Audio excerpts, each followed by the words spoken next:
This ain't Texas. Hey there, welcome back. This is Trevor Crow. The show is Trevor and Friends.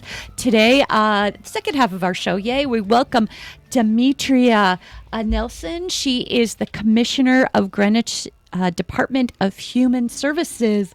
Hey, Demetria. Hello, Trevor. How are you? I am so good. Welcome. Good. It's Thank good to you. see you. Demetria has an incredibly crucial job. Oh my goodness, these alarms. Our taxpayer dollars at work.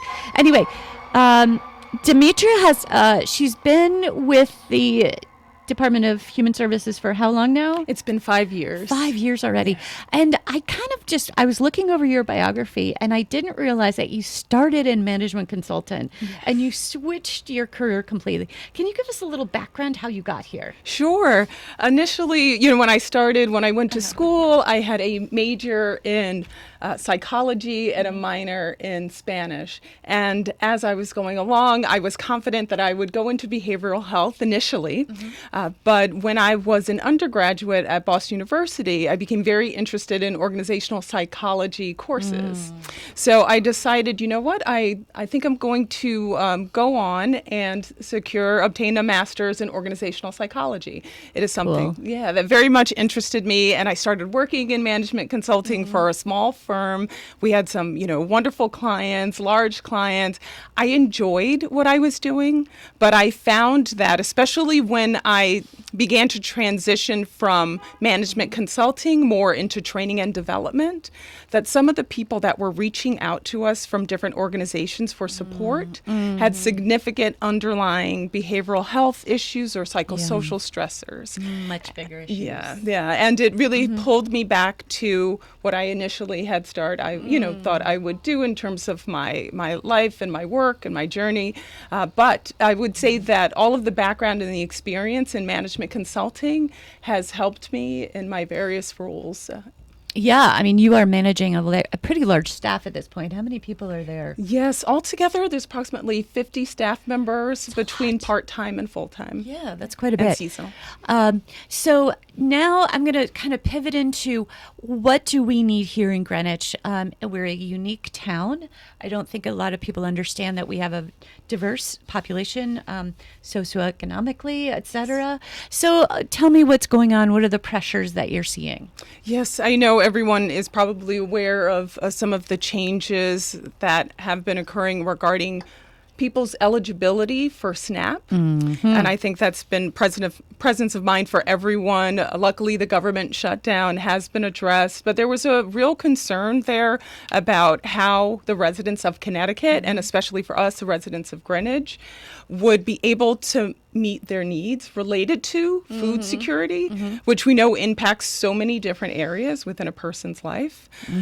So luckily, the state did determine that they would fund SNAP, and of course the government shutdown did end, and currently there's an HB 8003 bill that has been passed within the Connecticut House, where they will, if there is a need to provide supplemental funding to ensure the residents of Connecticut have a means to mitigate the impact of some of the ongoing changes that we're experiencing right now with SNAP eligibility, that they will step in and provide some support. So these changes will most likely come about beginning December 1st. Now, I have had people ask me, because I've talked about SNAP quite a bit, which is, are we feeding undocumented people with this program? With SNAP, so there are eligibility requirements for SNAP, and there's some level of documentation that is required. Okay. So the answer overall would be no, not in the way that people think so. Right. And I do want people to understand, and I don't care whether you're documented or not. Everybody does need to eat, and especially children cannot learn if they're hungry in school. And I did actually ask this question about a month ago or so ago, which is how many families in Greenwich are participating in this particular program, and what does it look like? as this changes, and I know there's going to be a work requirement coming up December 1st. Can you talk to us a little bit about how you're preparing or helping these families prepare? Yes, so I will talk to you a little bit about briefly the numbers before I go into that. So I just looked up to see what Connecticut Department of Social Services lists as the number of people served in Greenwich who are receiving SNAP.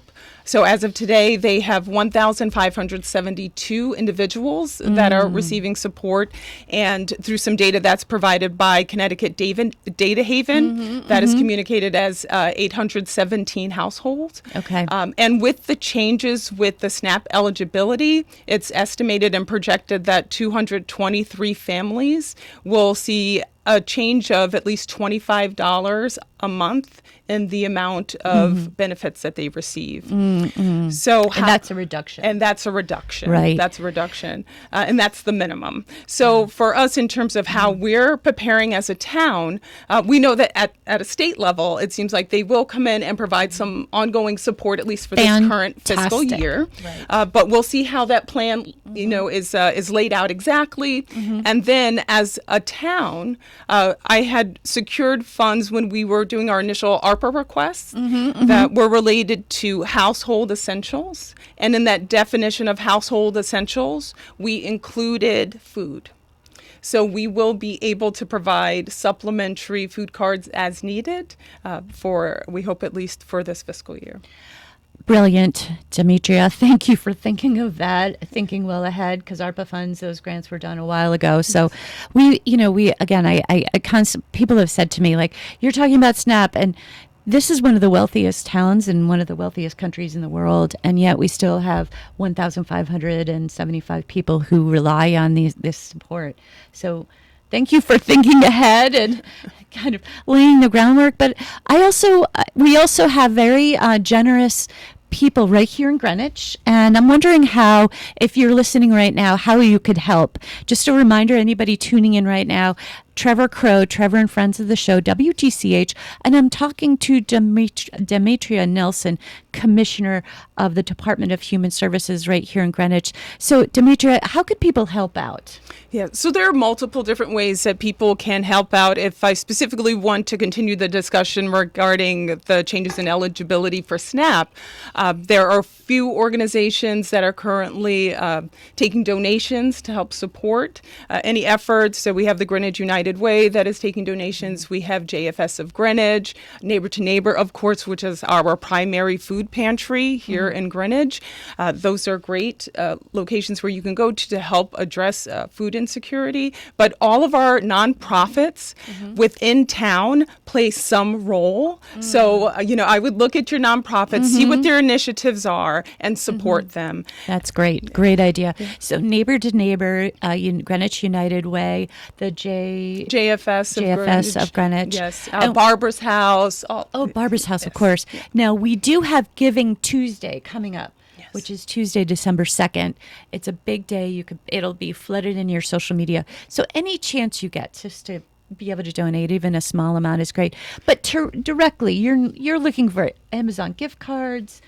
What else? Yes. So, if I could direct you to what we're doing in our department, we have a holiday aid program where we provide gift cards to clients during this holiday season, both Thanksgiving and during the winter holiday season. So people can donate gift cards for Amazon, for Target, for supermarkets, and we will ensure that those go to the clients that have applied for holiday aid. So we are seeing that there has been an increase over the last few years in the number of households that are applying. If I take the Thanksgiving holiday aid program for our department, so in 2023, we had 380 households that had applied for holiday aid for Thanksgiving. In 2024, we had 400 households. And then we are currently in 2025, and for our Thanksgiving holiday aid program, we have well over 400, and we are finalizing those numbers now. So that's quite an increase. It's at least double digit. I'm not going to be able to do the math in my head, but I guess it's above 12 or 15% or so per year. So just a sort of a reminder, everybody, this is Thanksgiving. It's Christmas coming up, and families can apply for holiday aid. So if you're listening in right now and you need a little extra help, please get in touch with Demetria, the Department of Human Services. Now, two things. Do I personally go there if I need help? And if I want to give cards, do I go to town hall?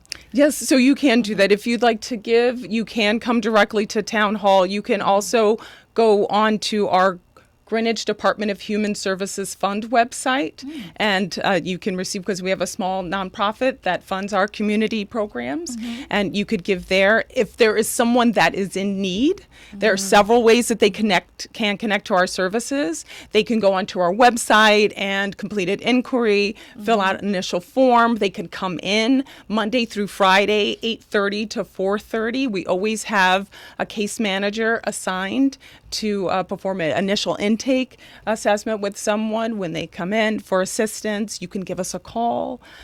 Really, you can you can send us an email at our general email address that you can find on our website or through the portal. So there are multiple ways that you can connect with us. Now, if I do recall along the way, I did hear about how many cases you guys were juggling all the time. Could you just give us a little sort of a few of the numbers, because it's quite impressive? Yes. So for fiscal year 2025, we served 1,901 households, and that translated into about 4,253 individuals. And when you're saying case study, what does that look like? Is it mental health? Is it food support? Is it housing? Is it energy? What are you doing to help people? Trevor, you just named many of the programs. It is all of those areas, because we know that when someone initially connects with us, they may have a concern related to food insecurity, but we know that there are so many factors that impact that. Maybe someone needs, one thing that wasn't mentioned was also if someone wanted to increase their schooling, if they wanted to look at getting and securing another job. We have on-site educational, vocational services through a partnership that we have with family centers. So people don't have to go to multiple places for some of the services, because we do have partners that will come in. And if for those partners that are unable to come in, we will connect you to those services. That is so amazing. How about childcare? Can you help people, direct them to different places, et cetera? We can help to direct them to Care for Kids, which is a program where they can receive support. And then on top of Care for Kids, I know Greenwich United Way will provide some support. That's an important thing. And now that it's getting cold, what are you seeing? I mean, and of course, we all know energy prices are nuts and only going to get worse. How are you guys tackling that? Yes. So for our clients, we applied and assisted them with applying for energy assistance programs when needed, Operation Fuel. And through the town funds, we have a certain amount that's set aside for emergencies. So let's say if there's someone that we can't connect to any of these programs, or we can't, connect to wherever they're receiving their heating or cooling services, depending on what time of year is. If we can't connect to them and ensure that their utilities are not turned off, we could potentially help provide emergency one-time funds to address the issue. That's so important to know. And anybody listening, again, Trevor and Friends on WGCH. I've got Demetria Nelson, the Commissioner of Human Services here in Greenwich, and we're discussing all the different ways in which that department, you guys are delivering so many services and so much help in a time that, unfortunately, it's trending higher, right? And you're just seeing a lot of people in need, a lot of families and households. What are some of the trends, sort of the overall bigger stuff that we may need to be aware of? Yes. So, as I mentioned before, we are seeing a trend where more people are inquiring about addressing food insecurity. They're asking to be linked to our local food pantry, neighbor to neighbor. We have individuals that are having trouble and challenges and barriers paying rent. And we do have rent assistance. And again, it's not an ongoing program to pay rent, but let's say if someone's car broke down, if there's a problem with my car, I just take it, I get it serviced, and that's it. Think about someone that is living from paycheck to paycheck. And if there's an issue with their car, that can significantly impact their ability, number one, to go to work, and then number two, to be able to pay their rent because of that. So we look into those. We necessarily won't provide, funds to have the car repaired, but knowing that the money had to go elsewhere, and if this family is unable to pay their rent, they could potentially be facing eviction. And so there's so many areas that you guys are really applying a lot of help and assistance around. Is mental health one of them? Mental health is one of them. All the clients that come in, we, as I talked about before, no matter what their initial concern is that they're expressing that they're coming in, we sit and we speak with them and we ask about various psychosocial stressors. And for some people, that is, concern related to either their own personal mental health or that of a loved one, of a child, and we attempt to connect them to the services that they need. There's so much you guys do. And just sort of repeating a couple of the numbers that you told me a little earlier, you're seeing about 4,000 plus individual cases coming through. That's something in the range of 1,900 families, households. So the need is really pervasive. That's quite a lot in a town of what we've got 65,000. Yes, 65,000 people, of which approximately 5% are at or below the poverty level.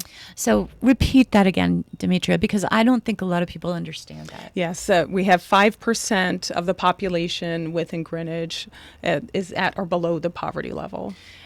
It's really important for us to all remember that, especially it's Thanksgiving, it's Christmas coming up, there are families in need, and thank goodness that you are there with your staff of 50, plus or minus, but there's a lot of help that people need, and you're doing it. So, thank you. Really appreciate that. My pleasure. Yeah. So, what's your favorite part of your job? I love the people. I love the people that I work with. I love the fact that our town is very responsive to issues and concerns. When I mentioned earlier the ARPA funds, I know there were some municipalities where their Department of Human Services received limited funds, and we were very, very lucky that we received about $875,000 or so that we were able to put towards initiatives that were everything from behavioral health to addressing essential needs, and working on not only supporting our clients, but also there was a small amount that was to support employees of the town in terms of training. Great. So because as the needs change, as a workforce, we have to be able to respond and address those needs appropriately. And I did not know that you did some technical workforce job training at all. That's a new piece of this for me, which is kind of cool. Now, another thing that I remember learning about you is that you have these summer camps. I know it's a little early to be thinking about that sort of thing, but never too early, right? Yes. So we have a campership program, which is a camp scholarship program. And, if you can think of a camp that is in this area, for the most part, we have some type of relationship with them where we will provide at no cost to clients for their child to attend summer camps. And of course, there's, eligibility requirements related to that. But, that is a help to clients. That's a help in multiple ways. In number one, the development of the child, but also it's childcare, during the summer. Yeah, it is. I recall needing those summer camps for my kids, that's for sure. So is there any positive trends that you're seeing? Are people resourcing like mental health? It used to be such a stigma, and of course, that I'm a therapist, so it makes, I don't know, you've seen that people are willing to talk more and...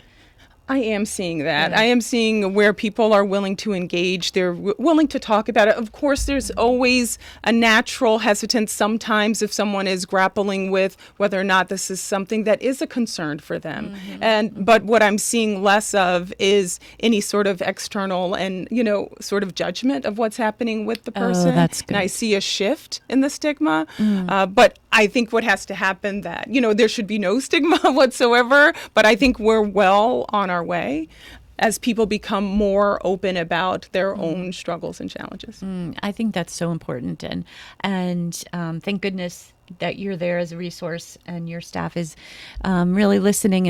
And again, as a therapist, I do know people walk in presenting with an issue, and oftentimes the problems are very different than the presenting issue. So thank goodness that your staff has got the ability to kind of look broadly across that socioeconomic profile. Yes. Yeah. So that's really amazing. So any sort of, again, tell people where they can go on the website, how they can give, and is there a volunteer opportunity in here for people who want to actually show up and do something, roll up their sleeves? Yes. So for our department, we don't have very many volunteer opportunities. We're looking to see how we can explore and expand the opportunities because people will often ask us that. Right now, we are about to do our coat drive distribution on Thursday for our clients. And if we do have a significant amount of coats left over, we will have another distribution day for the general community, but that's dependent on how things go on Thursday.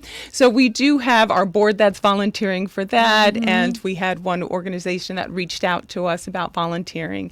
But in terms of volunteering, I would say look at the various nonprofits that are in town and see what needs they have.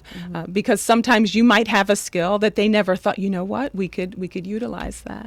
So I know a lot of nonprofits, those that don't have a staff person that is able to help people with communications. I know there are a lot of nonprofits are looking for people that can help support them in that way. That's a really important point. And I'm going to do a quick shout out to Kaya Yoga, my friend Rachel Giordano, who is working on a food drive. So we're encouraging, especially through Neighbor to Neighbor, to get your people together wherever it is, whether it's a yoga studio or at school or at work. Put a box out, put a nice big sign on there, and bring it over to Neighbor behind Christ Church. Yes. They are our one food pantry here in Greenwich, and they're certainly seeing a lot of demand. Yes, they are. Yeah. Yes. So coat drives. I actually brought a coat in for the drive. Did? Thank you, Trevor. And yeah, so where could people bring coats to? Yes, we've actually completed the coat drive portion of it. But for next year, we will ensure that everyone is aware. We always put information in Fred's newsletter, for Selectmen's newsletter. Great. It's a great source of information about how people can help, but also what resources are available. That's such a good point. So what are you going to be doing for the holidays? Yes. Well, on Thanksgiving, just getting together with friends and family. I'll be hosting for the winter holiday. I'll be hosting a Christmas dinner at my house.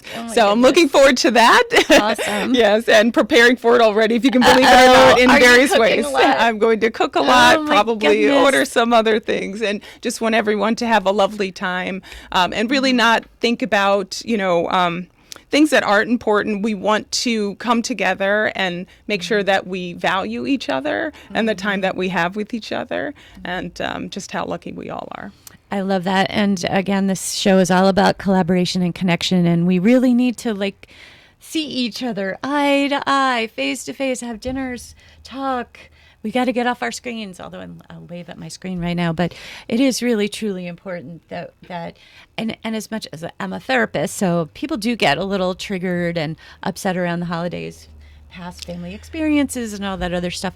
But if you can, find your people. They don't necessarily have to be biologically connected to you, that you feel safe and comfortable with and you can smile at and feel good. Yeah. Did you know that just eye-to-eye contact increases oxytocin? Yes. Yeah. Oh, that's great. Yes. Yeah. So kind of connecting into your nervous system, noticing when you really do feel well, and you feel good. Tell your people. Yes. Yes. Use your words. Use your words. And Trevor, just to add on to that, I think the gift of giving someone a compliment is just so wonderful. We all have been the recipient of that. Yes. Maybe we're having a bad day. We're walking down the street and someone says something as simple, I love your coat. I love your scarf. And then you just have this beautiful, wonderful, smile on your face. And I know for people, as Trevor mentioned, that the holidays can be difficult. If anyone finds themselves that they are in crisis, to please call 988 for support. 988 for support. Yes. So they can, be connected to those resources that they need. So yeah, there's so many great ways to kind of approach this season, which yes, I know can be tough, but it also can be beautiful. And if you reach out, maybe you have a faith community that you want to practice your faith or do something where you feel some purpose and connection to your community, show your love right? Yes. And look, it could just be going to the dog shelter or the animal shelter and hugging a bunch of cute little pets if that makes you feel better. That's right. Right? Yeah. So you can show the love. It doesn't necessarily have to be all humanity. It doesn't. And it doesn't have to be a large thing, right? Sometimes we're always waiting for the big thing. Just do this small little thing. I love that. And you know, that's a really good point. I do a lot of couples therapy, and we were talking about that like last night in my session, where really the greatest relationship, I think all relationships are built on those very tiny little moments of love and connection. And that's how we show up for each other and say, hey, you look beautiful today. Yes, yeah. So we've had a great show today. Demetria Nelson, Commissioner of Human Services here in Greenwich, has been helping us out, talking about all the things that we could be doing to help our fellow citizens. Yes. In this time of need. They are seeing a large trend of food insecurity right now, especially. So just Demetria, we have like 30 seconds. Where do people go to find you on your website? Yes, if you go to the town website, there is a search field where you can just type in Human Services, or there is a list of all the town departments, and click on Human Services there, and then you'll find information to all of our resources, including a link to our fund if you'd also like to. And if there was anyone that would like to apply for winter holiday aid, the deadline is November 26th if there's any family in need. Great information. All right. Great day. Everybody have a beautiful rest of your afternoon. This is Trevor Crow, Trevor and Friends on WGCH. And again, thank you to Bob Small for taking care of us. Everybody have a good week.